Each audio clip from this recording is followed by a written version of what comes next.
In May of 1938, visitors walked into the Kunstpalast in Dusseldorf, Germany, to witness an exhibition designed to weaponize human taste.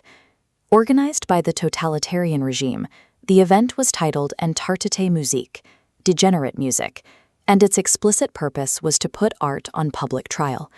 The organizers even installed listening booths, forcing attendees to hear the forbidden audio, intentionally reframed as a spreading cultural disease. Totalitarian regimes have always feared the abstract nature of music. Because it bypasses political policing the moment it enters human consciousness, the state cannot arrest a melody. They are forced, instead, to attack its creators.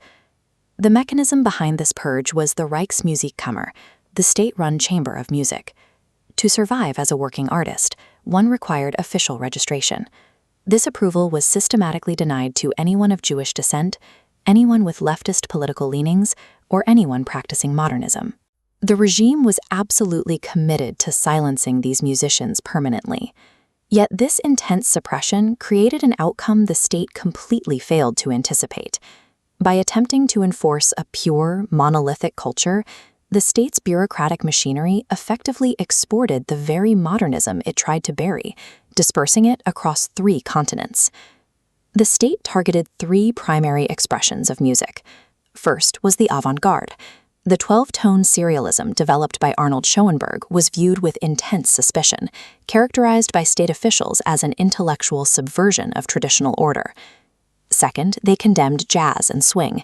Its African-American origins, combined with a spirit of untamed improvisational freedom, stood in direct defiance of the rigid uniformity demanded by the state. Third, and most ruthlessly, the regime targeted any music composed by artists of Jewish heritage. These systematically scrubbed historical masters, like Felix Mendelssohn and Gustav Mahler, alongside contemporary figures like Kurt Weill, entirely from the cultural ledger. Despite sounding wildly different, these 3 categories shared specific traits.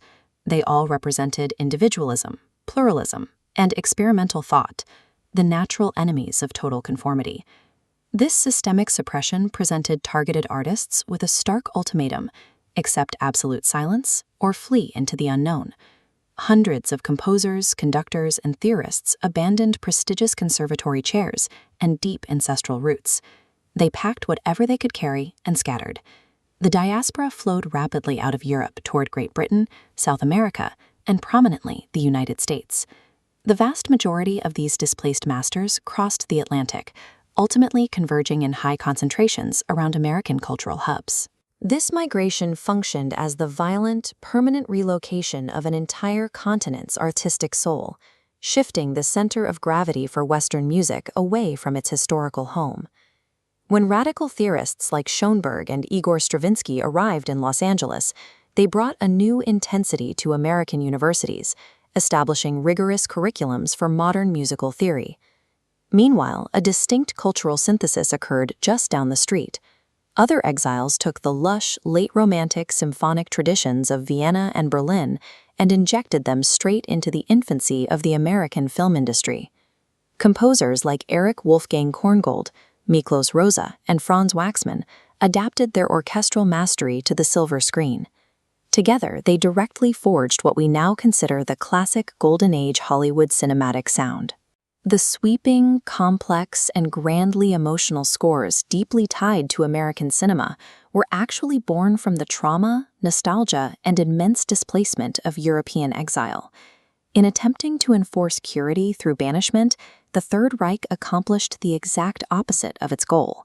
It inadvertently seeded the rest of the world with the specific genius it had so desperately tried to destroy. Yet the tragedy remains absolute. The vibrant, highly experimental, and pluralistic musical trajectory of early 20th century Europe was severed, leaving behind a profound void in its place of origin. This was brought to you by Notes and Silences. Thank you for listening. The notes survived by crossing an ocean, but the heavy silence of what might have been continues to haunt the European cultural landscape today.